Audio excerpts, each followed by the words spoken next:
Narayanpet MLA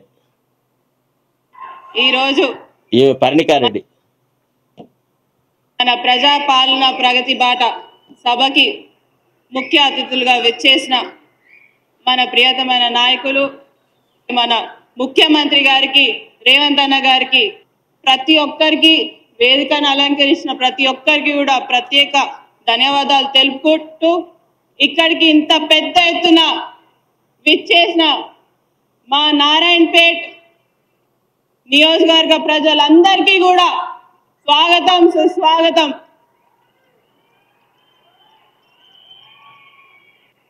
ఈరోజు చాలా చాలా సంతోషమైన రోజు నాకైతే. సంవత్సరం కింద చూసుకుంటూ 4 ముక్కలు మాట్లాడటం ఈమె పర్ణికారెడ్డి కాబట్టే ఈమెకు ఎమ్మెల్యే టికెట్ ఇచ్చినారు. నేను అడుగుతున్నాను, బీసీ మహిళల్లో బీసీ యువకులలో ఇంత మాత్రం తెలివి ఉన్నవాళ్ళు మన మహిళలు లేరా? అరే పిహెచ్డీలు ఎంఫిల్లు డాక్టరేట్లు చేసిన బీసీ మహిళలు ఉన్నారు, వాళ్ళకి ఇస్తాను టికెట్. ఈమెకి ఎందుకు టికెట్ ఇవ్వాలా? లక్షల కోట్లు ఉన్నందుక?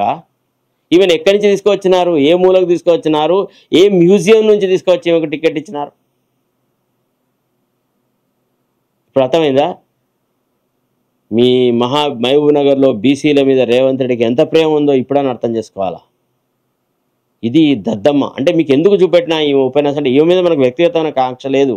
మనం ఏమంటారంటే బీసీ యువతలో కూడా ఇంతకంటే మేధా సంపత్తి ఉన్న వాళ్ళు ఉన్నారు, వాళ్ళకు అవకాశాలు దొరకాలా, వాళ్ళు రావాలా. కాబట్టి ఒక్కసారి మిమ్మల్ని మీరు వీళ్ళతో కంపేర్ చేసుకొని చూడండి మహిళలారా. మాకు ఇంత ప్రతిభ లేదా? వీళ్ళు ఇంత పెద్ద వెలుకాళ్ళ, వీళ్ళు ఇంత పెద్ద గొప్ప పరాక్రమవంతులా? వీళ్ళ స్థానంలో మేమెందుకు నిలబడలేము? రేవంత్ అన్న చాలా గొప్ప అది ఇదిగా మాత్రం మనం మాట్లాడలేమా? అయినా ఒక చవటను గొప్పవాడు అని చెప్పుకునేటువంటి దౌర్భాగ్యపు స్థితిలో ఆ ఎమ్మెల్యే ఉంటే ఇంకేం కావాలండి ఆ ప్రాంత ప్రజలకి? ఏం జరుగుతుంది మీరు ఆశిస్తున్నారు? ఇదంతా అవుతుందే. కాబట్టి ఇంతకంటే ప్రతిభామూర్తులు మరి ఏమైనా పెద్ద బాగా కష్టపడి ఉస్మానియా యూనివర్సిటీలో మెడిసిన్లో ఇప్పుడు పెద్ద ఎంసెట్ పాస్ అయ్యి రాలే. ఏదో ప్రైవేట్ కాలేజీలో వాళ్ళ అయ్యకు డబ్బులు ఉన్నాయి కాబట్టి కట్టి మల్లారెడ్డో ఎల్లారెడ్డో పుల్లారెడ్డో కాలేజీలలో చదువుకొని ఆడ కులతత్వం అది ఇది పెంచుకొని ఇక అంతే. ఇవాళ యువకులు రావాలి అని అంటే వాళ్ళ పిల్లలే యువకులు. జైవీర్ రెడ్డే ఒక యువకుడు, యువ నాయకుడు. జానారెడ్డి ఇద్దరు కొడుకులు యువ నాయకులు. మళ్ళా ఈ కోమటిరెడ్డి రాజగోపాల్ రెడ్డి ఆయన భార్య, ఆయన కొడుకు, ఆయనది ఒక రకమైంది. ఇప్పుడు 2 సంవత్సరాల కంటే ఎక్కువగా ఇవ్వడానికి వీల్లేదని మనం అంటుంటే ఇప్పుడు కొత్తగా వాళ్ళల్లో మొదలైందనమాట, ఒక భయం మొదలైంది సార్ సీనియర్ లీడర్లలో. అరే వీడు అన్నట్టుగానే చేస్తారా, ప్రజలలో ఈ మార్పు వచ్చేస్తుందిరా, 2 సార్ల కంటే ఎక్కువ వీడికి ఎందుకు ఓటు వేయాలి, జాలవే ఇంకోసారి కూర్చోరాదు, ఇంకో ఆయనకు అవకాశం ఇవ్వరాదు మనం అంటవానా ఊర్లలో.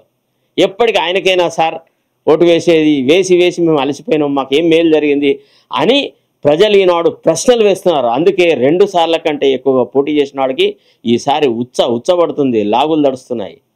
ఇది ఒక ప్రజా ఉద్యమంగా జరాల. 2 సార్ల కంటే ఎవరిని ఎక్కడ ఎన్నిక కానియొద్దు, కొత్త వాళ్ళకే అవకాశం కల్పించాలా. ఒక సుశిక్షితులైనటువంటి అధికార గణం ఉంది, ఐఏఎస్ ఆఫీసర్లు ఉన్నారు, ఐపీఎస్ ఆఫీసర్ ఉన్నారు. కొత్తగా వచ్చిన వాళ్ళకి విషయం చెప్తారు. ఏముంది సార్, ఏడ కొబ్బరికాయ కొట్టడో చెప్తారు, ఏడ దీపం పెట్టడో చెప్తాడు, ఏ రకమైన కార్యక్రమాలు చేస్తారు. అప్పుడు అధికార గణానికి ఒక అవకాశం దొరుకుతుంది, ప్రజాహితమైనటువంటి ఆలోచన. ఈ సీనియర్లు అనేవాళ్ళు మాకెట్ట డబ్బులు వస్తాయి, ఎవరికి మనం కాంట్రాక్ట్ ఇవ్వచ్చు, ఎట్లా బొందబెట్టచ్చు అని ఈ కార్యక్రమాల్లో నాశనం అవుతున్నారు.